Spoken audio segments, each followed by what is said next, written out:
ओम शांति। अॼु जा मावक इंतजार के छॾे करे इंतजाम करो। 23/10/75 जा मावक अॼु बाप दादा विश्व जी तक़दीर ठाहिण वारा तक़दीरवान ॿारनि जी तस्वीर ॾिसनि पिया। विश्व जी तक़दीर ठाहिण वारी असां आत्मायूं आहियूं न, त असां अहिड़े तक़दीरवान ॿारनि जी बाप दादा छा पिया ॾिसनि, तस्वीर ॾिसनि पिया। के आत्मा में कहिड़ी कहिड़ी तक़दीर जी लकीर ॾेखारे में ॾींदी आहे ऐं कंहिंमें हाणे स्पष्ट थियण वारी आहे। कंहिंमें उहा तक़दीर जी लकीरियूं स्पष्ट थियण वारियूं आहिनि। हर हिक जी तक़दीर जी लकीर पंहिंजी पंहिंजी ॾेखारे में ॾिए पई। त बाबा असां में छा ॾिठई कि असां ॿारनि जी तक़दीर जी लकीर केॾी स्पष्ट ॾेखारे में ॾिए थी। तक़दीर जी रेखाउनि में मुख्य 4 सब्जेक्ट जी 4 रेखायूं ॾेखारे में ॾियनि थियूं। असांजी तक़दीर ऊंची कीअं ठहींदी, जॾहिं असांजा जेका मुख्य 4 सब्जेक्ट आहे न, ज्ञान योग धारणा सेवा, हुन 4 सब्जेक्ट में असांजी रेखायूं अर्थात असांजी प्रोग्रेस हूंदी। चइनि सब्जेक्ट में केतिरी परसेंटेज में असांजी प्रोग्रेस आहे, उन हिसाब सां असांजी तक़दीर जी लकीर ठहींदी हुई। बाप दादा अॼु ॾिठई ॾाढा थोरा ॿार हुया जंहिंजी चार ई जेकी रेखायूं हूंदियूं आहिनि, अर्थात चइनि सब्जेक्ट में तदबीर द्वारा पंहिंजी ऊंची तक़दीर ठाही अथनि ॿारनि। ॾिसो, ज्ञान माण्हू ॿुधंदा आहिनि, योग बि लॻाईंदा आहिनि, धारणा बि कंदा आहिनि, सेवा बि कंदा आहिनि। त अॼु चेक कजो मां केतिरो नयो ज्ञान मुंहिंजी बुद्धि में धारण थियो आहे, मां बाबा खे केतिरो सुठी रीति यादि करे सघंदी आहियां कर्म कंदे हुए बि। ॿियो, मां कहिड़ी नई ॻाल्हियूं धारण कयूं आहिनि पंहिंजे जीवन में। मां केतिरी सेवा कंदी आहियां। सेवा तन सां बि थींदी आहे, मन सां बि थींदी आहे, धन सां बि थींदी आहे। भले तव्हां कंहिंखे ज्ञान नथा ॿुधाए सघो, लेकिन अगरि तव्हां तन सां, घर में बि कोई अचे, कंहिं माण्हू सां ॻाल्हायूं, थोरो ज्ञान जो चिट चैट बि करूं, भई असांखे हीअं ॿुधाईंदा आहिनि त इहे बि घर वेठे बि सेवा थी वई। तव्हां पंहिंजो घर बाबा जो घर सम्झो ऐं बाबा जे घर में सेवा कमु कंदा त उहो बि सेवा ई थी वेंदी। हीअं न सम्झो मां मुंहिंजे घर में करां थी।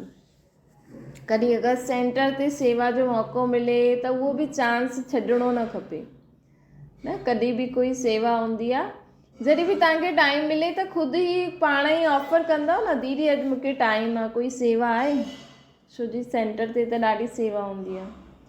त इहे बि सेवा करे वठंदासीं। ईअं छो था सोचो असां सेंटर ते, ईअं सोचो असां बाबा जे घर में सेवा था करूं। त ईअं कॾहिं टाइम मिले त उते वञी करे करो, न मिले त पंहिंजे घर खे बाबा जो घर सम्झी करे कमु करो। घर में कंहिंखे कोई बि ईंदो आहे त उनखे वाचा सेवा करो। मन सां शुद्ध संकल्प, सॼो ॾींहुं शुद्ध संकल्प करो। असांजे शुद्ध संकल्पनि सां आसपास जो वायुमंडल सुठो थी वेंदो आहे। त हीअ मन सां सेवा थी वई। अगरि तव्हां धन सां बाबा जे कार्य में मदद करे सघंदा आहियो त करो। बाबा चईंदा आहिनि न, साहूकारनि जो लखु, ग़रीबनि जो 10 रुपया, रुपयो बि बराबरि न। त जेतिरो हुजे न पाण खे, न त रोज़ जो रुपयो कढो। ॾिसो, अगरि तव्हां धन सां सेवा नथा करे सघो, अगरि तव्हां रोज़ जो रुपयो बि बाबा जे यज्ञ में कढंदव त महीने जा 100 घणा थी वेंदा, महीने जा 30 रुपया थी वेंदा। त हीअं करे तव्हां वटि जेतिरो आहे न, उन हिसाब सां असांखे पंहिंजो धन जो बि बाबा जे कार्य में सफल करो। ईअं न सोचो अरे 1 रुपयो छा न, तव्हांजो 1 रुपयो बि ॾाढो कमु ईंदो। ॾिसो, कोई चीज़ हूंदी आहे, असां वटि रुपयो न हूंदो आहे त असां उहो वठी न सघंदा आहियूं। भले असां वटि सम्झो कोई चीज़ 101 रुपए जी आहे, असां वटि 100 रुपया ई आहिनि, रुपयो न हुजे त त असांजो ईअं न बाबा छा चईंदो आहे, जंहिं वटि धन थोरो आहे उनजो बि साहूकारनि जे बराबरि आहे। त ईअं असां चारई सब्जेक्ट में जॾहिं पंहिंजो केतिरी असां धारणा कई, धारणा बि धीरे धीरे वधाईंदा वञूं। ईअं न सोचो अरे मूंखां नथो थिए, त उन अनुसार असांजी तक़दीर जी लकीर वॾी थींदी वेंदी।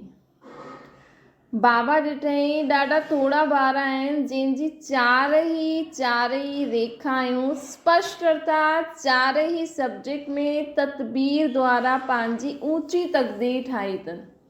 तदबीर अर्थात पुरुषार्थ द्वारा। हिन प्रमाण पास विद ऑनर्स ऐं फर्स्ट क्लास अर्थात फर्स्ट डिवीजन में अहिड़ी तक़दीरवान ई ईंदियूं जंहिंजी चारई तक़दीर जी लकीर स्पष्ट ॾेखारे में ॾे। इहा असांजो जेको 8 रतन 108, पोइ 16,108, पोइ 9 लख, पोइ पूरी सतयुग जी आत्मायूं, पूरी त्रेता युग जी आत्मायूं कीअं ठहींदियूं, हिन चारई लकीरनि जे द्वारा। पास विद ऑनर्स, बाबा ॾिठईं पास विद ऑनर्स जी तक़दीर जी लकीरियूं चारई हिकु समान चमकदी हुई स्पष्ट ॾेखारे में ॾियनि थियूं, जो आहिनि अष्टरत्न, जेका 8 आत्मायूं हूंदियूं न, जो सतयुग जी 8 गद्दियुनि में वेंदियूं, उन्हनि जी जेकी 4 सब्जेक्ट जी 4 लाइनियूं हूंदियूं न, उहे स्पष्ट ॾेखारे में ॾींदियूं ऐं हिकु समान ई चमकदी रहंदियूं। ॿिए नंबर वारा जेका 100 रतन जी 108 में 8 जी स्पष्ट नज़र ईंदी, ऐं 100 रतन जेका हूंदा न उन्हनि जी चारई लकीर ॾेखारे में ॾींदी, लेकिन समान स्पष्ट रूप में न ॾेखारे में ॾींदी।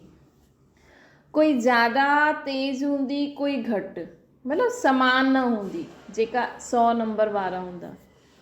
ऐं सेकेंड डिवीजन वारा जेका 16,000 वारी आत्मायूं हूंदियूं न, हुन 16,000 मां असां पहिरियों 2-3 जी रेखाउनि में 4 सब्जेक्ट में त 3 सब्जेक्ट जा 50% मार्क्स सां पास थींदियूं ऐं हिकु सब्जेक्ट में 25% में पास थींदियूं, अर्थात ना जे बराबरि। त सोचो 16,000 जेकी आत्मायूं हूंदियूं, जीअं 8 पोइ 100 पोइ 16,000, 16,108 थी वई न। बाबा चईंदा आहिनि न मां पंहिंजी माला ठाहिण आयो, त उहो जेको 16,000 हूंदी न उन्हनि जी 4 सब्जेक्ट जी जेकी 4 लकीरियूं हूंदियूं न, उहा कुझु कम कुझु ज़्यादा, मतिलबु 50% ऐं 25% जे बराबरि हूंदियूं बसि। ईअं सर्व तक़दीरवान जी तक़दीर बाबा ॾिठईं। त अॼु चेक कजो, पंहिंजी चारई सब्जेक्ट खे चेक कजो, मूं में केतिरो परिवर्तन आयो आहे। अॼु बाप दादा चारों तरफ़ जे भ्रमण ॿारनि जी जनम पत्री ॾिसनि पिया। जनम पत्री ॾिसंदे वर्तमान समय मेजॉरिटी जे अंदरि हिकु विशेष संकल्प हले पियो। उहो छा बाबा ॾिठईं? बाबा अॼु असांजी जनम पत्री ॾिठईं। कल्ह आहे न अव्यक्त बाप दादा जो मिलन, त बाबा कल्ह जी मुरली त अलॻि हूंदी ई सही, त असां रोज़ु अव्यक्त बाप दादा जी मुरली ॿुधी करे रोज़ु पंहिंजे अंदरि उहा ई रीति सां चेक करो। ॾिसो बाबा असांजी जनम पत्री में छा ॾिठईं? बाबा ॾिठईं कि विश्व जी आधार मूर्त आत्मायूं बि कोई आधार ते बीठी हुयूं ॾेखारे में ॾिनई बाबा खे। असांजो विश्व खे परिवर्तन करण वारी आत्मायूं आहियूं, असां ई कोई आधार ते बीठा आहियूं। उहो आधार छा आहे? दुनिया जे विनाशकारी साधननि खे ॾिसजे उहो प्रकृति जी हलचल कॾहिं थींदी आहे, काथे थींदी आहे न थींदी आहे, हिन आधार ते आधार मूर्त बीठा हुआ ॾिठईं बाबा कि असां चेक कजो, तव्हां ॾिसंदा आहियो भई कि पंहिंजे पुरुषार्थ में मस्तु आहियो, कीअं ॾिसंदा आहियो कॾहिं विनाश थींदो, कॾहिं प्रकृति जी हलचल थींदी, कॾहिं छा थींदो, ईअं ॾिसंदा आहियो कि पंहिंजे पुरुषार्थ में पंहिंजे खे संपन्न करण में ई बिज़ी आहियो। ॾिसो हीअ संगम जो समय छा आहे? हाणे असां पंहिंजी आत्मा खे श्रृंगारूं था, बसि सिंपल आहे। हुनजे लाइ असांखे रोज़ु बाबा मुरली में सभु कुझु ॿुधाए छॾींदा आहिनि। बसि सॼो ॾींहुं उहा धारण कंदा रहो, पंहिंजे पुराणो स्वभाव संस्कार विनाश कंदा रहो। बसि इहे कमु त करिणो आहे, बाक़ी निमित मात्र जो ॿाहिरां जो कमु आहे उहो त करिणो ई आहे। हिन बाबा ॾिठईं कि हिन आधार ते ठहण वारा ॿारनि सां बाप दादा प्रश्न पुछनि था कि स्थापना करण वारा विनाश जे आधार ते रहंदा त स्थापना करण वारनि जो भविष्य छा थींदो। असां ई अगरि ॾिसंदा रहंदासीं कि अरे विनाश थिए थो त पुरुषार्थ करो, अरे हिते लड़ाई थी हुई पुरुषार्थ करो, त असांजो भविष्य छा हूंदो न। ॾिसो, अगरि किथे असांखे वञिणो हुजे, असांखे पतो आहे कल्ह वञिणो आहे असांखे, त असां सॼो ॾींहुं अॼु कम में बिज़ी रहंदासीं न। बार बार ईअं थोरी ॾिसंदासीं अरे अञा टाइम, अञा त सुबुह आहे, अञा ॾींहं ताईं करे वठंदासीं, अञा शाम ताईं करे वठंदासीं, अरे कल्ह वञिणो आहे न, अञा राति ताईं करे वठंदासीं। ईअं कंदासीं कि पंहिंजो कमु जेतिरो जल्दी थी सघे उहो पूरो करे वठंदासीं। ईअं छो सोचो अञा त कल्ह में अञा राति ताईं पई आहे न, राति जो करे वठंदासीं न। अगरि सुबुह जो करे सघंदा आहियो त सुबुह जो ई निपटाए ॾियो, बाक़ी सॼो ॾींहुं पोइ आराम करो। ईअं छो इंतज़ारु, ईअं समझदार माण्हू त ईअं ई कंदो न। त बाबा चवनि था कि ॾिसो, अगरि तव्हां स्थापना करण वारा माण्हू ई विनाश जे आधार ते हलंदव त तव्हांजो भविष्य छा थींदो। विनाश वाला प्रज्वलित करण जे आधार मूर्त केरु आहिनि? प्रकृति जो परिवर्तन करण वारा केरु आहिनि? बाबा चवनि था प्रकृति वो विनाश जे साधननि ते आधार ते बीठे हुए पुरुष सां उत्तम पुरुषोत्तम थी सघंदो आहे, अथवा पुरुषोत्तम जे आधार ते अर्थात श्रेष्ठ संकल्प जे आधार ते सर्व आधार मूर्त जे संपूर्ण ठहण जे आधार ते विनाशकारी साधन व प्रकृति पंहिंजो कमु कंदी। बाबा चवनि था कि प्रकृति व विनाश जे साधननि जे आधार ते बीठल उहा जेका पुरुष आहिनि, हुन पुरुषनि खां उत्तम केरु? तव्हां आहियो न पुरुषोत्तम। असां पुरुषोत्तम जे ऑर्डर ते अर्थात जॾहिं असां श्रेष्ठ संकल्प कंदासीं, हुन ॾींहुं बाबा चई न विनाश कॾहिं थींदो, जॾहिं असां आत्माउनि जे श्रेष्ठ संकल्प सां विनाश थींदो। जॾहिं असां संगठित रूप में इहे संकल्प कंदासीं न कि हाणे ये दुनिया परिवर्तन थी वञे, तॾहिं विनाश थींदो। अञा ताईं अगरि असांजे ब्राह्मण परिवार में आशायूं आहिनि, मां ईअं करां, हा सेवा करणी आहे, पुरुषार्थ करिणो आहे, लेकिन साथ साथ असांखे इहो बि ध्यानु ॾियणो आहे कि जल्दी स्वयं संपन्न ठही करे हाणे आत्माउनि खे मुक्ति बि त ॾियारणी आहे। असां आराम सां वेही पुरुषार्थ था करूं, माण्हू त एॾा दुखी था थियनि दुनिया में। त बाबा चवनि था पुरुषोत्तम, असां पुरुषोत्तम जे आधार ऑर्डर ते अर्थात असांजे श्रेष्ठ संकल्पनि जे आधार ते सर्व आधार मूर्त जे संपूर्ण ठहण जे आधार ते विनाशकारी साधन व प्रकृति पंहिंजो कार्य कंदी न। ईअं ई ठीकु आहे न कि प्रकृति असांखे हलचल में लाहींदी, प्रकृति ऐं विनाश जे साधननि ते असां निर्भर आहियूं। बाबा चई न पहिरियों तव्हां जीअं ब्राह्मणनि जो पुरुषार्थ तेज़ थींदो आहे न, उहा दुनिया में लड़ाई बि थींदी आहे, लेकिन असांजो अगरि पुरुषार्थ थधो थी वेंदो आहे त लड़ाई बंदि थी वेंदी आहे। ऑर्डर ॾियण वारो केरु? अधिकारी केरु? प्रकृति या तव्हां पुरुषोत्तम आत्मायूं? आधार मूर्त जो कंहिंजे आधार मूर्त खे कंहिंजे आधार ते रहण उनखे अधिकारी चईंदासीं? त छा ॾिठई बाबा कि इंतज़ाम करण वारा इंतज़ार में आहिनि, इंतज़ाम करण में अलबेला थी आहिनि ऐं इंतज़ार करण में अलर्ट रहंदा आहिनि। भई इंतज़ाम करो, स्व खे परिवर्तन कर, जल्दी करो, हिन में अलबेलो न ठाओ। पर बाबा ॾिठई आत्मायूं स्व खे परिवर्तन करण में अलबेलो आहिनि, इंतज़ाम करण में, स्व खे परिवर्तन करण जे इंतज़ाम ऐं विनाश जे लाइ इंतज़ार था करनि। हिन खे ॾिसंदे हुए बाप दादा खे हंसी बि आई ऐं रहम बि पियो अचे। छो? माया जी चित्राई खे हाणे ताईं ॿार परखे न सघिया आहिनि।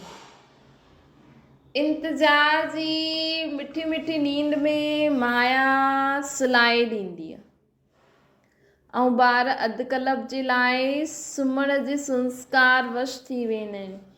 कोई त सेकेंड जो झुटको खाईंदो आहे, पोइ होश में ईंदा आहिनि। इहा मिठी मिठी नींद में सुम्हण अर्थात उहो सुम्हण न, बाबा खे भुलिजी वेंदा। पोइ थोरो समय चईंदा अरे करे वठंदासीं पुरुषार्थ, पोइ करे वठंदासीं, पोइ होश में ईंदा आहिनि, पोइ इंतज़ाम करण जे जोश में अची वेंदा आहिनि। ऐं कोई आत्मायूं त कुझु मिंट, बाबा चईंदा आहिनि न, हिकु सेकेंड कंहिंजे बराबरि आहे? साल जे बराबरि। मतिलबु हिकु सेकेंड तव्हां सुम्हियो, मतिलबु हिकु साल बाबा जी पुरुषार्थ में ठंडो थी वियो। बाबा चई कोई आत्मायूं त कुझु मिंटनि जे लाइ सुम्ही पईंदियूं आहिनि, पोइ जोश में ईंदियूं आहिनि ऐं होश में ईंदियूं आहिनि। ऐं टे प्रकार जे ॿार कहिड़ा हूंदा आहिनि? उहो कुझु मिंटनि जे लाइ सुम्ही बि वेंदा आहिनि, पोइ जोश ऐं होश। टे प्रकार जा ॿार चई बाबा कि वो काफ़ी आराम सां सुम्हंदा विच में अख खोले करे ॾिसंदा आहिनि कि विनाश थिए थो त पुरुषार्थ तेज करो, कि अञा कुझु थिए, अञा कुझु नथो थिए, जॾहिं थींदो तॾहिं ॾिठिजो वेंदो, ॾिसंदासीं। इहे दृश्य बाप दादा खे ॾिसी करे ॾाढी हंसी बि अचे। त इहे इंतज़ार न करो, असांखे रोज़ु पंहिंजो चार्ट रखिणो आहे। रोज़ु जो बाबा असांखे होमवर्क ॾींदा आहिनि साकार मुरली में, त उहो असांखे रोज़ु सुबुह जो जॾहिं ॿुधंदा आहियो, अमृत वेलो कंदा आहियो, मुरली ॿुधंदा आहियो, उन समय पंहिंजे पाण खे चार्ट ठाहे छॾियो कि अॼु मां सॼो ॾींहुं इहा चीज़ धारण कंदमि ऐं सॼो ॾींहुं उन ते पुरुषार्थ करे राति जो बाबा खे चार्ट ॾियो कि उहा चीज़ तव्हां ॾिसो था 30 ॾींहं 30 ॻाल्हियूं धारण कयूं त केॾी जल्दी तव्हां में परिवर्तन अची वेंदो। 30 ॾींहं 30 ॻाल्हियूं धारण करो, 30 ॻाल्हियूं छॾो त जल्दी संपन्न थी वेंदो न। बाबा चई टियों नेत्र मिलंदे हुए बि माया खे परखे न सघंदा आहिनि, हिन करे माया खे सुठी तरह सां परखण जे लाइ परख शक्ति खे विशेष रूप सां पंहिंजे में धारण करो। 2 मास या 4 मास ये समय जी गिनती न करो, लेकिन स्वयं खे समृद्ध ठाहियो। बाबा चवनि था हाणे न भले तव्हां बीमार ई छो न आहियो, लेकिन असांखे अंदरि आत्मा खे लगन लॻी पई हुजणी खपे कि मूंखे त पूरो प्योर, पूरो पंहिंजे अवगुणनि सां मुक्त हिते हिन ई शरीर में थी करे रहणो आहे, मूंखे धर्मराजपुरी में न वञिणो आहे। ये असांजो पुरुषार्थ हुजणो खपे। 2 मास या 4 मास ही समय जी गिनती न करो, लेकिन स्वयं खे समृद्ध ठाहियो। थींदो अथवा न थींदो, छा थींदो, कॾहिं थींदो, हिन संकल्प जे बजाय पुरुषोत्तम स्थिति में स्थित थी करे संगठन के संपूर्ण ठाहिण जे संकल्प जे आधार सां प्रकृति खे ऑर्डर ॾियण जा अधिकारी ठहो। प्रकृति असांजी सेवक आहे न, सफ़ाई कंदी न, वो कॾहिं कंदी? जॾहिं असां पुरुषोत्तम स्थिति ते स्थित थी करे संगठन के संपूर्ण ठाहिण जे संकल्प जे आधार सां प्रकृति खे ऑर्डर ॾियण जे अधिकारी स्थिति में हूंदासीं, तॾहिं ई असां प्रकृति खे ऑर्डर कंदासीं कि हाणे साफ़ सफ़ाई शुरू करो, हाणे साफ़ सफ़ाई शुरू करो। थियणो त खपे, लेकिन पतो न छा थींदो, शायदि 2-4 मास में त कुझु ॾेखारण में नथो ॾे। संगम युग 40 वर्ष जो आहे अथवा 50 वर्ष जो, हाणे त केॾा वर्ष थी विया, 85-86 हुन खां बि मतिलबु एॾो अॻियां निकिरी आहे न। ॾिसो 80 जी लाइन में अची वियो ऐं इहे 75 जी मुरली हुई। बाबा हुन समय ॿारनि खे चवनि पिया भई ॿार सोचंदा आहिनि अलाए संगम युग 40-50 वर्ष हलंदो, हाणे त 80 जी लाइन में अची वियो आहे। हिन प्रकार जे संकल्प भी संपूर्ण निश्चय जे अॻियां बाप जे व स्वयं जी स्थापना जे कार्य में विघ्न विझण वारा अति सूक्ष्म व रॉयल संशय। बाबा चईंदा आहिनि न, जेके तव्हांजी वॾी दीदी ऐं दादियूं जेका वॾा वॾा ॿार आहिनि न, निमित जेके तव्हां सम्झंदा आहियो, भई हीअ वॾी दीदी आहे, हीअ वॾी दादी आहे, उन्हनि में बि अगरि कई ॿार माण्हुनि खे अगरि उन्हनि में कोई कमी नज़र ईंदी आहे न, त ॿार सोचनि अरे इहे बि ईअं ई था करनि, त असां छो न, असां में कीअं परिवर्तन ईंदो। लेकिन बाबा हाणे थोरा ॾींहं पहिरियों चई न, जेके निमित आत्मायूं हूंदियूं आहिनि न, जेका बि ॾाढनि सालनि खां हलनि थियूं, उन्हनि जे न एक्स्ट्रा उन्हनि में शक्ति हूंदी आहे। अगरि उहे अॼु कुझु ग़लती करे बि वठनि न, त उहो तुरंत उन्हनि खे रिकवर करे पंहिंजे पुरुषार्थ में हाई जंप करे वठंदा आहिनि। अगरि असां हुन में ॾिसी करे वेही रहंदासीं, अरे असांजी दीदी बि ईअं कंदी आहे, न दीदी कंदी आहे, उहो पंहिंजो पुरुषार्थ करे थी। तॾहिं त बाबा चईंदा आहिनि कि मुरली टीचर जे लाइ ऐं असां सभिनि ॿारनि जे लाइ बि समान छो हूंदी आहे। बाबा इहे बि चईंदा आहिनि न, कॾहिं कॾहिं टीचर खां बि विद्यार्थी अॻियां निकिरी वेंदा आहिनि। वैसे त असां सभी विद्यार्थी आहियूं, वो त निमित हिकु दीदी वेही रहंदी आहे, लेकिन तव्हां बि ज्ञान ॿुधाए सघंदा आहियो न। लेकिन बाबा चवनि था कंहिंखे बि न ॾिसो, सिर्फ़ु इन ई लग्न में रहो कि मूंखे त संपन्न संपूर्ण ठहिणो ई आहे। कोई भी प्रकार जो सूक्ष्म रूप में रॉयल संशय भी न हुजणो खपे। जेसिताईं संशय आहे तेसिताईं संपूर्ण विजयी न ठही सघंदा आहियो। गायन आहे न, निश्चय बुद्धि विजयंती, त विजयी आत्मा के संशय जे रॉयल रूप जो संकल्प भी न अची सघंदो आहे। संपूर्ण निश्चय बुद्धि पंहिंजे विश्व परिवर्तन जे कार्य में ॾींहुं राति बिज़ी रहंदी। जे कोई विशेष कार्य जी जिम्मेवारी हूंदी आहे न, त ॾींहुं राति इंतजाम में लॻल उहे रहंदा आहिनि कि न कि इंतज़ारु कंदा आहिनि।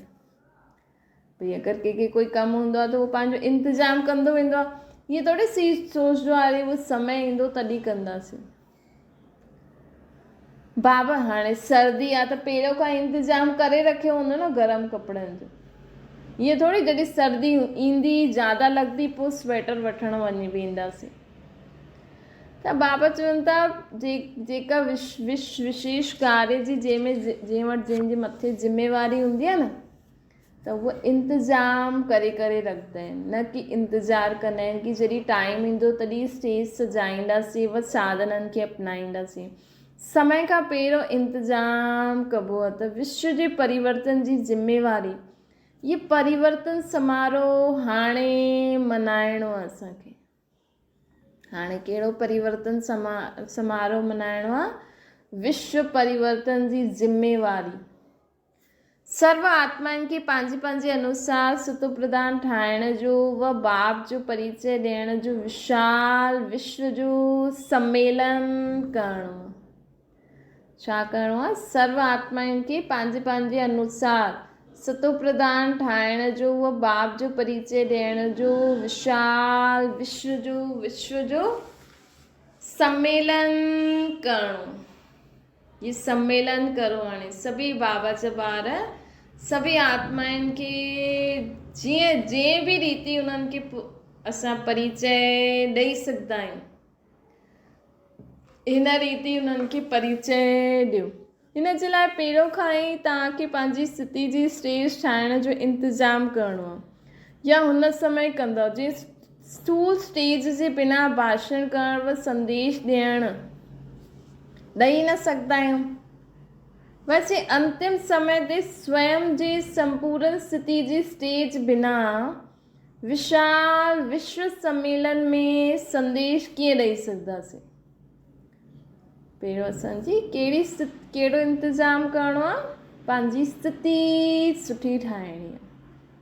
अर्थात बाप के प्रसिद्ध व प्रख्यात कीअं कंदो? अगरि असांजी स्थिति सुठी न हूंदी त असां सभिनि खे परिचय न ॾेई सघंदासीं। हिन करे न हाणे खां ई अभ्यास करो।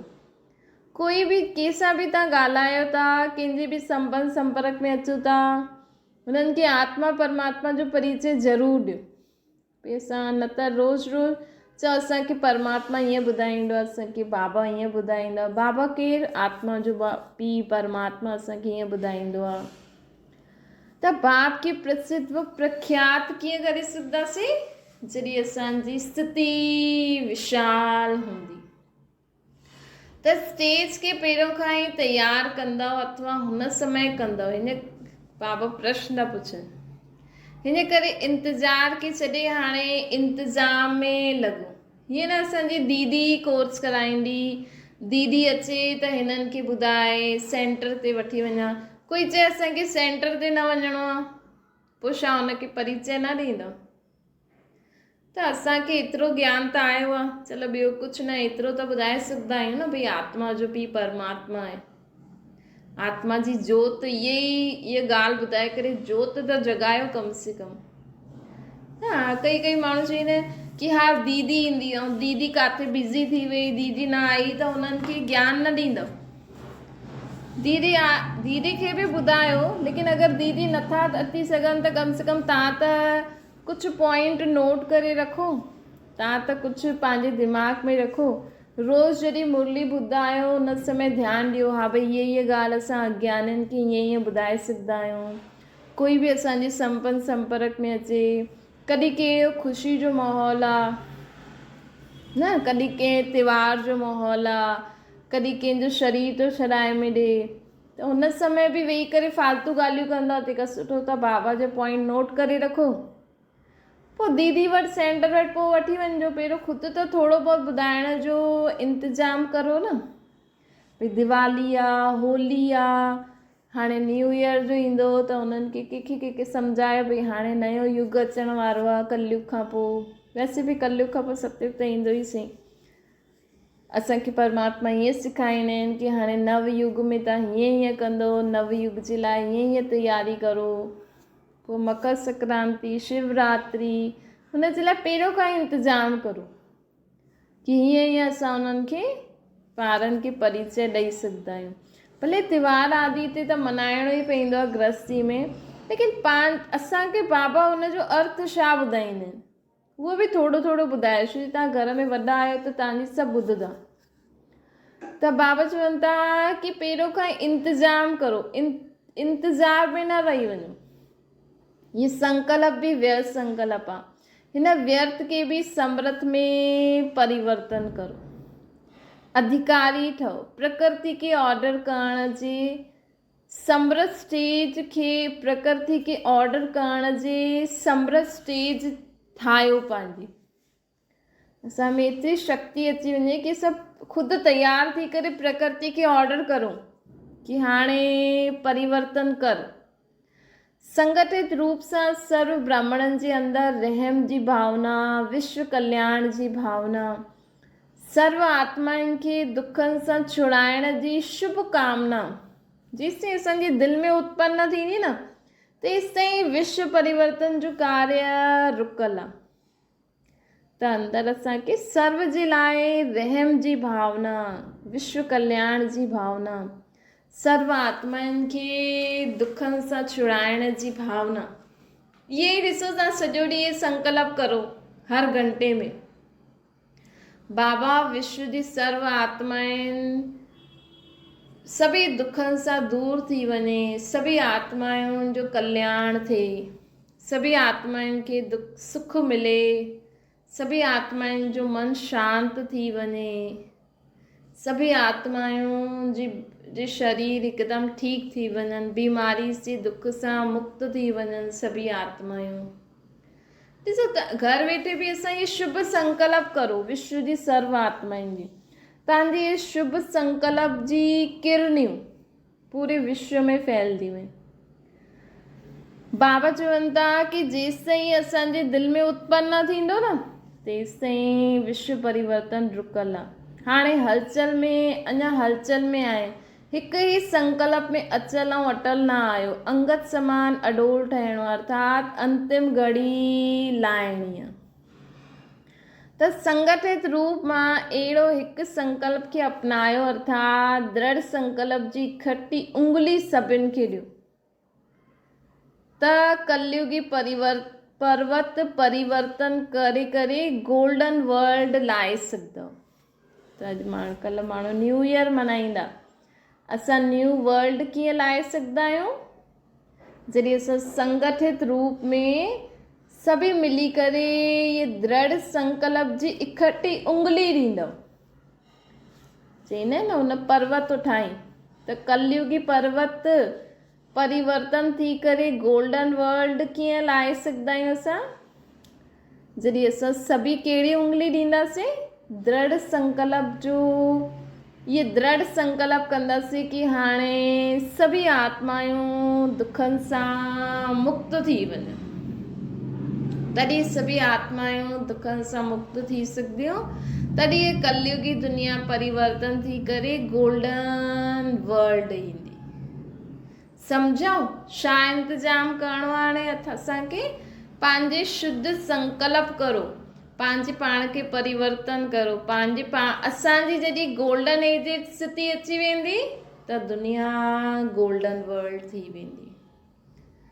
अच्छा, अंत में बाप दादा हिकु संकल्प में अंगत समान अचल रहण वारनि जी, ये सभु अचल रहण वारा कि ये सभु थियल ई आहे, अहिड़े संपूर्ण निश्चय बुद्धि हर संकल्प बोल ऐं कर्म में सदा विजयी, हर संकल्प कर्म बोल में सदा विजयी।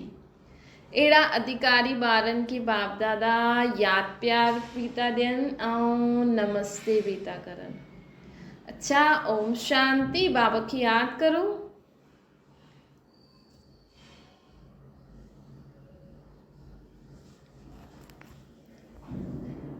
दादियुनि सां गॾु बाप दादा जी मुलाक़ात। संगठन जो बल अर्थात हिकु ई संकल्प। रूहानी यात्रा जो डबल यात्रा करण ईंदा आहिनि। रूहानी यात्रा जो डबल यात्रा करण ईंदा आहिनि। हिकु मधुबन जी यात्रा, ॿियो हूंदी आहे विशेष। मधुबन में रूहानी यात्रा मतिलबु जीअं ॿार मधुबन में वेंदा आहिनि त हिकु त मधुबन वेंदा आहिनि, ॿियो मधुबन में वेंदा आहिनि, पोइ मधुबन में रही करे रूहानी यात्रा बि कंदा आहिनि। त डबल यात्रा करण वारे यात्री जो बि ईंदा आहिनि, उहे आराम सां पंहिंजी यात्रा सफल करे वेंदा आहिनि। हाणे बि कल्ह बाप दादा मिलन हुयो त सभु मधुबन में आयल उहे हूंदा आहिनि न, हुन जोन जा माण्हू ॿार, त बाबा चवनि था इहे सभु डबल यात्रा करण यात्री जो बि ईंदा आहिनि, उहे आराम सां पंहिंजी यात्रा सफल करे करे वेंदा आहिनि। सभु संतुष्ट रहंदा आहिनि। ॻायल बि आहे कि यदि दिलि वॾी त जॻह बि वॾी थी वेंदी आहे। जॾहिं दिलि वॾी हूंदी आहे न त जॻह बि वॾी थींदी आहे। स्थूल जॻह भले ई घटि हुजे, लेकिन अचण वारनि जी, स्वागत करण वारनि जी, बसि सेट करण वारनि जी दिलि वॾी हुजे त जॻह जी कमी महसूस न थींदी आहे। भई स्थूल में अगरि जॻह घटि बि आहे, लेकिन जो उते अचण वारा हूंदा आहिनि, स्वागत करण वारा हूंदा आहिनि, सेट करण वारा आहिनि, त हुननि जी दिलि वॾी हुजणी खपे पहिरीं ॻाल्हि। त अगरि जॻह घटि हूंदी न त उहा बि महसूस त न ईंदी। पोइ 63 जन्म जी कई हुई यात्राउनि सां त सभु सेल्वेशन संगम जी यात्रा ते ज़्यादा मिलंदी आहे। दुनिया में माण्हू 63 जन्म सां जो बि एॾी वॾी यात्रा कई आहे, त हुन यात्राउनि में जो असांखे सेल्वेशन मिलंदो हुयो, हुन खां सभिनि खां ज़्यादा सेल्वेशन असांखे हाणे संगम युग ते मिलंदी आहे न। उहा जड़ चित्रनि जी यात्रा केतिरी मुश्किल हूंदी आहे न, केतिरी कठिनाई में, केतिरा धक्का खाई करे माण्हू वेंदा आहिनि। ऐं तव्हां माण्हू त इहे देख रेख कंदा आहियो कि असांजो संगठन हिकु संकल्प वारो केसि ताईं ठहियो आहे।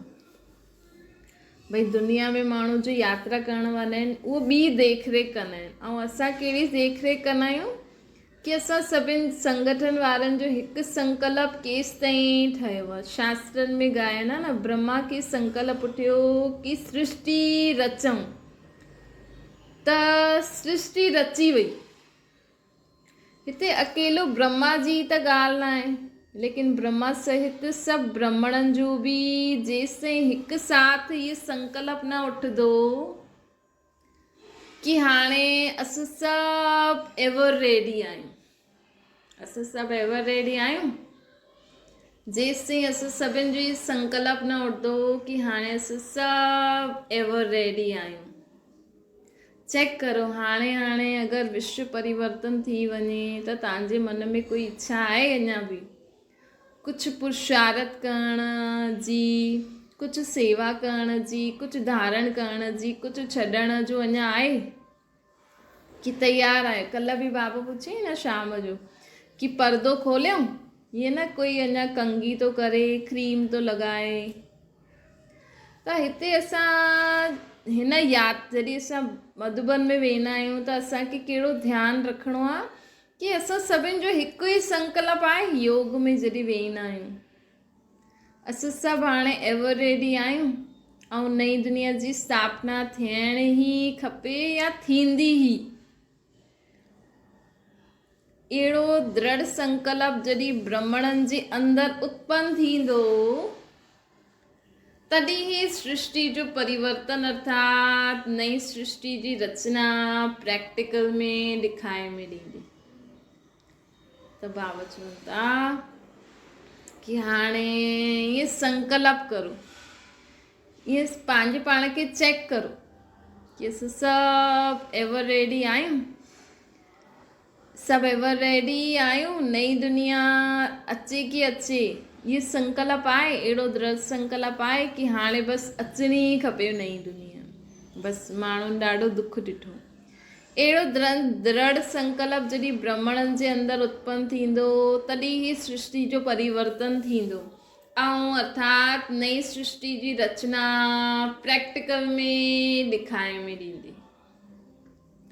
हिन में बि संगठन जो बल खपे। बाबा चवनि था हिन में बि हाणे असांखे संगठन जो बल खपे। बाबा चईंदा आहिनि न हमेशह कि परिवर्तन कॾहिं थींदो विश्व जो, जॾहिं असां सभिनि आत्माउनि जो हिकु संकल्प हूंदो कि हाणे हीअ सृष्टि परिवर्तन थियणी खपे।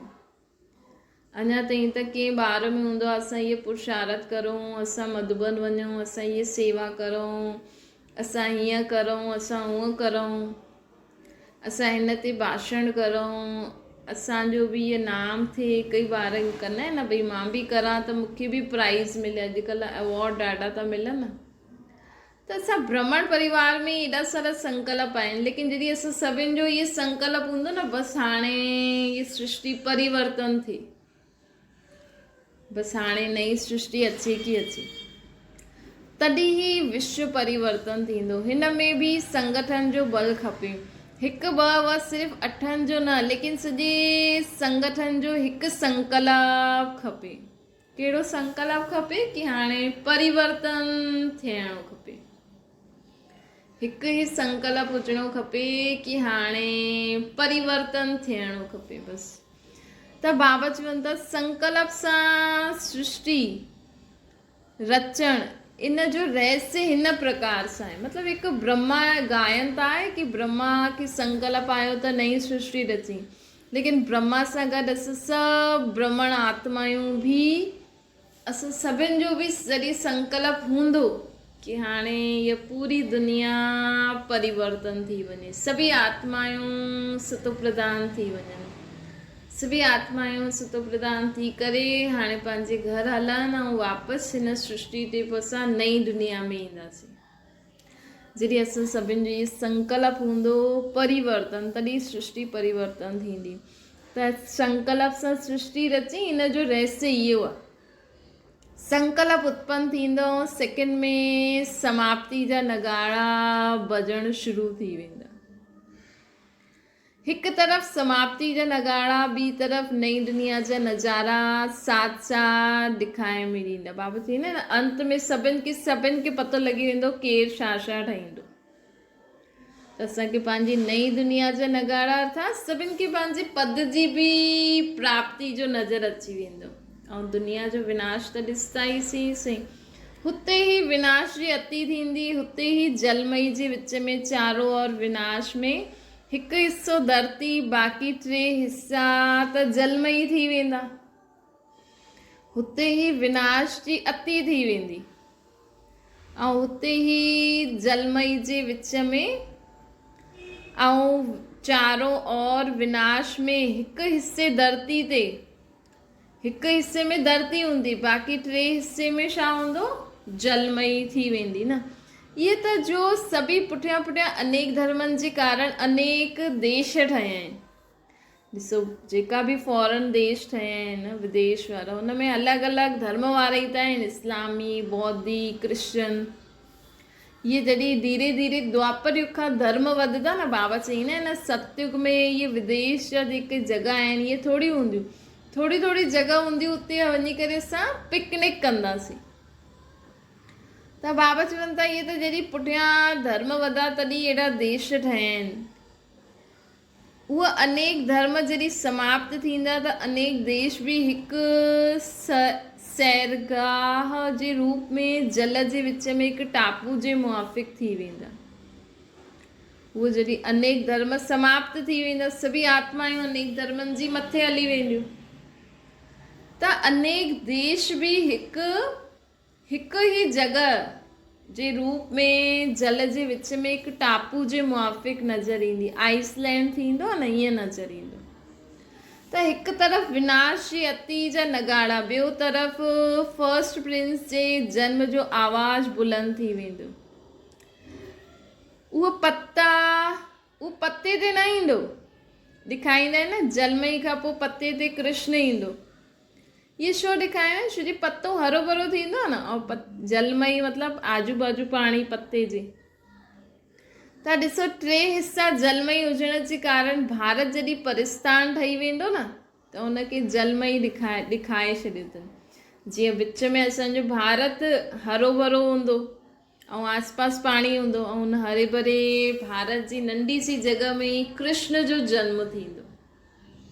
त हिन खे माण्हुनि हीअं ॾेखारे छॾियो अथनि, भई पते ते कृष्ण आयो, जलमयी थी वई। ॾिसो बाबा सभु रहस्य असांखे ॿुधाइनि था। जीअं जलमयी जे विच में पहिरियों पतो जो फर्स्ट आत्मा हूंदी, हुनजे जन्म जो चारों ओर आवाज़ प्रसिद्ध थींदो कि फर्स्ट प्रिंस प्रत्यक्ष थी चुकियो आहे, जन्म थी वियो हुनजो, फर्स्ट प्रिंस जो जन्म थी वियो। चारों ओर जेतिरा बि माण्हू हूंदा उन्हनि में उहा आवाज़ फैलिजी वेंदी कि उहो फर्स्ट प्रिंस जन्म वठी वरितईं। त उहो बि अति में हूंदो न, अर्थात जलमयी जा 3 हिसा जा नज़ारा हूंदो, हिकु हिसो भारत परिस्तान जे रूप में प्रकट थी वेंदो, जो ॾेखारींदा आहिनि कि सोने जी द्वारिका पाणी सां निकिरी आई, लेकिन पाणी सां न, लेकिन छा हूंदो, आसपास पाणी हूंदो न, विच में असांजो भारत हूंदो। त माण्हुनि ईअं चई छॾियो कि भई न पाणी मां ईअं निकिरी आई, लेकिन पाणी मां निकिरी न ईंदी, आजू बाजू पाणी हूंदो, विच में भारत हूंदो। हिन करे पाणी जे विच में सोने जी द्वारिका ॾेखारे छॾी अथनि। हिन करे चईंदा आहिनि सोने जी द्वारिका पाणी मां निकिती। सिर्फ़ु हुन ॻाल्हि जो पूरो वर्णन न करे सघंदा आहिनि। ऐं हुन समय ते फर्स्ट आत्मा जे जन्म जी जय जयकार थींदी। जॾहिं हिते बि ॾिसो जन्माष्टमी जॾहिं 12 वॼंदा आहिनि, केॾो माण्हू जय जयकार कंदा आहिनि। त हुते त चैतन्य में कृष्ण जन्म वठंदो त केॾी न जय जयकार थींदी। अहिड़ा नज़ारा साम्हूं ईंदा आहिनि त पुराणी दुनिया जे महाविनाश जो नगाड़ो ऐं नए फर्स्ट प्रिंस जे जनम जो नज़ारो साथ साथ ॾेखारे में ॾींदो कि हिकु तरफ़ ई पुराणी दुनिया विनाश थिए थी ऐं ॿियो तरफ़ असांजो कृष्ण पहिरें नंबर जो प्रिंस जन्म थो वठे। जीअं नगाड़ा वॼाइण खां पहिरियों नगाड़नि खे गरम कबो आहे न, तॾहिं आवाज़ बुलंद थींदी आहे। इहे बि योग अग्नि सां नगाड़ो वॼण खां पहिरियों तयारी खपे। कल्ह बि बाबा चई न कि हाणे न पंहिंजे पुराणे संस्कारनि खे कीअं विदाई ॾियणी आहे। हिकु संकल्प करो कि हाणे मां मास्टर सर्वशक्तिवान ये संकल्प थी करां कि ये मुंहिंजो संस्कार हिकदमि ख़तमु थी वञे, भस्म थी वञे, हिन जी राख बि बाबा में समाइजी वञे। हिन संकल्प करे मां मास्टर सर्वशक्तिवान ये संकल्प थी करां। पोइ 1 मिंट 2 मिंट 5 मिंट बसि बाबा खे यादि कंदा रहो। हिनखे चइबो आहे योग अग्नि। त इहा बि योग अग्नि सां नगाड़ा वॼण खां पहिरियों तयारी खपे, तॾहिं नगाड़नि सां आवाज़ बुलंद थींदी। इंतज़ाम में लॻल आहियो न, इंतज़ारु करण वारनि खे बि इंतज़ाम में लॻायो। बाबा चवनि था कि इंतज़ाम करो कीअं असां हाणे स्व परिवर्तन करे सर्व ये संकल्प करूं कि हाणे परिवर्तन थियणो खपे। जेका इंतज़ार था करनि न कॾहिं विनाश थींदो, उन्हनि खे बि इंतज़ाम कराइण में लॻायो, तॾहिं जय जयकार थींदी। जॾहिं शरीर खे हलाइण अची वेंदो तॾहिं राज्य हलाइण अची वेंदो। बाबा चवनि था जॾहिं शरीर खे हलाइण अची वेंदो न, असांखे पंहिंजे शरीर खे बि हलाइणो अचे न। भई ॾिसो दुनिया में त माण्हुनि खे कोई दुख बीमारी थींदी आहे, कोई शरीर में रोग थींदो आहे त उहो हाय हाय कंदा आहिनि, लेकिन असांखे बाबा छा था चवनि कि तव्हांजी बीमारी, तव्हांजो जेको बि रोग आहे, बीमारी आहे, हुन में संकल्प करो कि सुठो मुंहिंजो कर्म भोग चुकतो थी वियो। बाबा जी यादि में रहो, उहो बीमारी बि जल्दी जल्दी हली वेंदी। बीमारी कॉन्शियस न ठहो। कल्ह बाबा नंढी वरदान में चई न, मन में ज़्यादा सोचो त बीमारी वधंदी आहे। मन खे तंदुरुस्त ठाहियो। जॾहिं शरीर खे हलाइण अची वियो तॾहिं राज्य हलाइण अची वेंदो। शरीर खे हलाइण अर्थात राज्य करणु। त पंहिंजी सूक्ष्म कर्मेंद्रियों, स्थूल कर्मेंद्रियनि ते बि राज्य करणु अचिणो खपे असांखे। त राज्य करण जो संस्कार भरणा आहिनि न, बाबा चवनि था। त हाणे असांखे पंहिंजे राज्य करण जो संस्कार भरणा आहिनि। शरीर खे हलाइण अर्थात राज्य करणु, पंहिंजी सूक्ष्म और स्थूल कर्मेंद्रियनि ते राज्य करणु। त बाबा चवनि था नॉलेजफुल कंहिंखे चइबो आहे? जो फुल नॉलेज में पंहिंजे तन मन ऐं धन ऐं जन सभु अची वेंदो आहे। नॉलेजफुल जो हूंदो आहे न, नॉलेजफुल कंहिंखे चइबो आहे? जंहिंखे पंहिंजे तन खे हलाइण जी बि नॉलेज हुजे, जंहिंखे पंहिंजे मन खे बि कंट्रोल करण जी नॉलेज हुजे, जंहिंखे धन बि ठीक रीति हलाइण अचे, धन खे बि काथे काथे कीअं कम में लॻाइणो, ऐं माण्हुनि सां बि कीअं संबंध संपर्क में अचिणो आहे, इहे सभु अचिणो खपे। त नॉलेजफुल चइबो आहे जो फुल नॉलेज में, तन में, मन में, धन में ऐं जन में सभिनि जी नॉलेज हुजे, हुनखे चईंदासीं नॉलेजफुल। अगरि हिक जी बि नॉलेज घटि आहे त नॉलेजफुल न चईंदासीं हुनखे। त हीअं न की असां त ज्ञान में सुठा आहियूं, योग सुठो लॻे थो, धारणा कंदा आहियूं, लेकिन असांखे पंहिंजी तन खे संभालणु नथो अचे। असांखे मन में जेकी ॻाल्हियूं आहिनि उन्हनि ते कंट्रोल करणु नथो अचे। धन खे ठीक रीति कम में नथो लॻाइणु अचे। माण्हू संबंध संपर्क में कीअं अचूं? बाबा थोड़ी चईंदो आहे कि सन्यासी जीअं रहो। बाबा त चईंदा आहिनि न, मुंहिंजो ज्ञान वठो त ॿियनि खे बांटो। हीअं थोड़ी असां ज्ञान वरितो आहे त असां काॾे वेंदासीं न, कंहिंसां मिलंदासीं न। सम्झो सदा सफलता मूर्त ठहिण जो आधार आहे असांखे तन मन धन जन सभिनि जी नॉलेज हुजणी खपे। नॉलेज न त सफलता मूर्त बि न थी सघंदा आहिनि। समय जे प्रमाण पुरुषार्थ जी गति बि तीव्र थियणी खपे। समय जे प्रमाण असांखे पंहिंजे पुरुषार्थ जी गति बि तीव्र थियणी खपे। पुरुषार्थ जी गति बि असांखे हाणे तीव्र करणी आहे। समय बाबा चवनि था समय जी रफ़्तार तेज ऐं हलण वारनि जी रफ़्तार ढिली। त समय ते कीअं पहुचंदासीं असां? अगरि समय जी रफ़्तार तेज़ थी हले ऐं असांजी अगरि पुरुषारत जी स्पीड ढिली आहे त असां पहुची सघंदासीं। हिकु बल हिकु भरोसो इहो मुख्य सब्जेक्ट आहे। हर समय हिक जी यादि में हिकु रस में रहणो आहे असांखे। बाबा जी यादि में बाबा सां ई सर्व संबंधनि जो रस वठिणो आहे। जॾहिं तन मन धन बाबा खे ॾिनो आहे त बाबा जे ई भरोसे हर कार्य करिणो आहे। हिन पुरुषारत में ई सदा सफल थींदव त मंज़िल ते पहुची सघंदव। असांखे कहिड़ो पुरुषारत करिणो आहे? हिकु बल हिकु भरोसो, हिकु बल हिकु भरोसे ते हलणो आहे। इहो पुरुषारत करो तॾहिं ई असां सफल थी सघंदासीं, मंज़िल ते पहुची सघंदासीं। हेॾे होॾे भटको न। कॾहिं कंहिंखे बीमारी थींदी आहे न त कोई कंहिंखे किथे बि चईंदो हा इहे ठीकु करे वठंदा, इहे ठीकु करे वठंदा, इहा माता, इहा देवी। ॾिसो दुनिया में जॾहिं माण्हुनि खे दुख ईंदो आहे त उहे सोचंदा आहिनि असांखे किथां बि ठीकु थी वञे, किथां बि असांजो उहो बीमारी ठीकु थी वञे, ईअं ई सोचंदा आहिनि।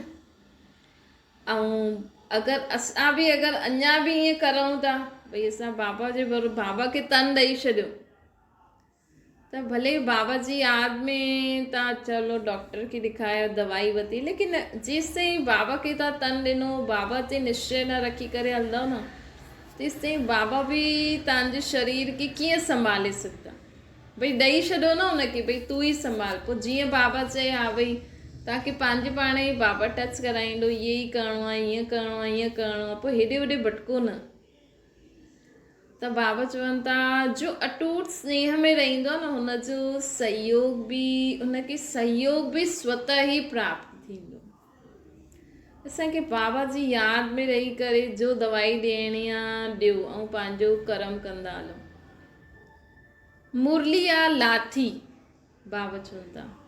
हिकु त बाबा सां अति अटूट स्नेह हुजणो खपे, हिकु बल हिकु भरोसो। ॿियो मुरली आहे लाठी। लाठी जे आधार सां कोई कमी बि हूंदी त उहा भरिजी वेंदी। कि पको करिणो आहे जेसि ताईं मां रोज़ु मुरली न ॿुधां तेसि ताईं तव्हांजे जीवन में कमी रहंदी। ॾिसो लाठी जे आधार सां कोई बि कमी असां में हूंदी न त उहा पूरी थी वेंदी। हिन इहे आधार ई पंहिंजे घर ताईं ऐं पंहिंजे राज्य ताईं पहुचाईंदो आहे। इहे जेको मुरली आहे न रोज़ जी मुरली पढ़णी खपे असांखे। ऐं हुन मुरली में जो मनन चिंतन जा पॉइंट्स आहिनि, रोज़ हिकु ॿ टे घणा पॉइंट बि तव्हां मुरली मां खणी सघंदा आहियो। हुनखे लिखी छॾो, ॿुधी में रखो, घड़ी घड़ी रिवाइज़ करो। इहो ई कमु करिणो आहे हाणे बुद्धि द्वारा। मन बुद्धि कीअं कमु करिणो आहे, बाक़ी स्थूल कमु त जो तव्हांखे करिणो ई आहे। पंहिंजे घर ताईं ऐं पंहिंजे राज्य ताईं केरु पहुचाईंदी असांखे? मुरली लाठी। मुरली छा आहे? लाठी आहे। अॼुकल्ह सभिनि जा शरीर बीमार आहिनि न, शरीर बि बीमार आहिनि त आत्मा बि बीमार आहे। बाबा त चए थो मुरली कंहिंजी आत्मा हली नथी सघे न, कंहिंजी आत्मा थकिजी पई आहे, कंहिंमें सहन शक्ति न आहे, कंहिंमें कहिड़ो गुण न आहे, कंहिंमें कहिड़ी शक्ति न आहे। त आत्मा में शक्ति न आहे त शरीर कीअं हलंदो ॿुधायो। त पहिरियों आत्मा खे लाठी पकड़ायो, अर्थात रोज़ आत्मा खे मुरली ॿुधायो ऐं हुनजे में जो पॉइंट्स मिलनि था, जो सम्झानी मिले थी, उनखे बुद्धि में रखी हलो। त जीअं उहो पॉइंट छा कमु कंदो? असांजो लाठी जो जीवन में हलण जो हिकु सहारो थी वेंदो। इहे ई मुरली ही असांखे किथे पहुचाईंदी? असांखे इहे ई मुरली परम धाम में ऐं पंहिंजे राज्य में पहुचाईंदी। लेकिन लक्ष्य नियम पूर्वक न आहे। राज्य ताईं पहुचंदा लेकिन लक्ष्य सां नियम पूर्वक न आहे, लेकिन लग्न सां आहे। बाबा चवनि था इहे आधार ई पंहिंजे घर ताईं ऐं पंहिंजे राज्य ताईं पहुचाईंदो, लेकिन लक्ष्य सां नियम पूर्वक न। मतलब लगन सां पढ़ो, सिर्फ़ु नियम न पूरो करो, हा भई अॼु असां मुरली पढ़ी अमृत वेलो कयो, लेकिन लगन हुजणी खपे, उहो अटूट स्नेह हुजणो खपे। अमृत वेलो मां कंहिंसां थी मिलां, कंहिंसां थी रोअ रियान करां, कंहिंसां शक्ति वठी करे पंहिंजे पुराणे संस्कारनि खे भस्म थी करां। मां मुरली छो थी ॿुधां, छो जी मुरली में मूंखे अॼु बाबा ॿुधाईंदा कि सॼो ॾींहुं मूंखे कीअं हलणो आहे। मुरली दरअसल स्नेह जी निशानी आहे। रोज़ जी मुरली नियम पूर्वक न, लग्न सां ॿुधणु, मतिलबु पक्को हुजणो खपे। जेतिरो मुरली सां स्नेह आहे ओतिरो ई सम्झो मुरलीधर सां बि स्नेह आहे। अगरि असांखे बाबा जी मुरली में छा आहे, बाबा सां असां ॻाल्हियूं ई त कंदा आहिनि। अगरि असांखे बाबा जी ॻाल्हियूं ई सम्झ में नथी अचनि, बाबा जी ॻाल्हियूं, बाबा जी मत ई सम्झ में नथी अचेसि, बसि हा ठीकु आहे, बाबा जेको चए थो उहो ॿुधंदा रहो, करणु नथो पुॼे, वही उहा ई पुराणी रीति असां हलूं था, त जीअं असांखे बाबा सां ई प्यारु न आहे। भई ॾिसो, जेको जंहिंसां प्यारु हूंदो आहे न दुनिया में बि, उहो हुनजो चयो ज़रूरु मञंदो। चईंदा आहिनि न, ॾिस तोखे मूंसां प्यार थी त मां जो चवां थी उहो कर, इहे चईंदा आहिनि न दुनिया में। त उहे अगरि असांखे बाबा सां स्नेह आहे त बाबा असांखे जो मुरली में सम्झानी ॾिए थो, मत ॾिए थो, असांखे उहा पढ़ी करे सम्झी करे जीवन में धारण करे हलंदासीं, तॾहिं ई सम्झो तव्हांजो बाबा सां सचो प्यारु आहे। पोइ अहिड़े ॿारनि जे लाइ न बाबा बि बंदिजी वेंदो आहे, पोइ बाबा बि मदद कंदा आहिनि हिन जी। जेतिरो मुरली सां स्नेह आहे ओतिरो ई सम्झो मुरलीधर बाबा सां बि स्नेह आहे असांखे। सचे ब्राह्मण जी परख ई मुरली सां थींदी आहे। मुरली सां लग्न अर्थात सचो ब्राह्मण। जेके मुरली सां प्यारु हूंदो, मुरली जी ॻाल्हियूं जेको बाबा असांखे चए थो हुनखे सम्झी सघंदा, जंहिंजी बुद्धि में इहा सम्झ ईंदी, जो की धारण करे हलंदा। ब्राह्मण केरु आहिनि? जेका बि बाबा जे घर रोज़ अचनि था, सभु सच्चा ब्राह्मण थोड़ी आहिनि। सच्चा ब्राह्मण बाबा चईंदा आहिनि न, सभु सच्चा न आहिनि, कोई कच्चा बि आहिनि, सौतेला ऐं मातेला चईंदा आहिनि। त जेको सच्चो ब्राह्मण हूंदो न, उहा बाबा अॼु मूंखे छा छा चईं ध्यान सां ॿुधंदो और सॼो ॾींहुं हूअं ई हलंदो। धीरे धीरे उहो पंहिंजे सभु संकल्प बोल कर्म बाबा जी श्रीमत ते ई कंदो। इहे सच्चे ब्राह्मण जी निशानी आहे। सच्चो ब्राह्मण खे ही मुरली लग्न सां ॿुधंदो। सच्चो ब्राह्मण ई मुरलीधर खे बि सुठी रीति यादि कंदो। उन्हनि खे मुरलीधर सां बि सच्चो प्यारु हूंदो। मुरली सां लगन घटि अर्थात हाफ कास्ट ब्राह्मण। त मुरली सां जंहिंखे स्नेह घटि आहे, मुरली ॿुधण में जेके इंट्रस्ट न ईंदो आहे, धारणा न कंदा आहिनि, नियम प्रमाण ॿुधनि था लेकिन लग्न सां नथा ॿुधनि, त उहो केरु आहिनि? हाफ कास्ट ब्राह्मण। त तव्हांखे हाफ कास्ट ब्राह्मण ठहिणो अथव या फुल कास्ट ब्राह्मण ठहिणो अथव? फुल कास्ट अर्थात सच्चो ब्राह्मण ठहिणो अथव त अॼु खां सदा बाबा जी मुरली अर्थात बाबा जो असां ॻाल्हियूं कंदा आहिनि, कलाक असां बाबा जी ॻाल्हियूं ॿुधंदा आहियूं, हुनखे सुठी रीति ॿुधो, धारण करो ऐं जीवन में परिवर्तन करो। अच्छा, ओम शांति। बाबा खे यादि करो।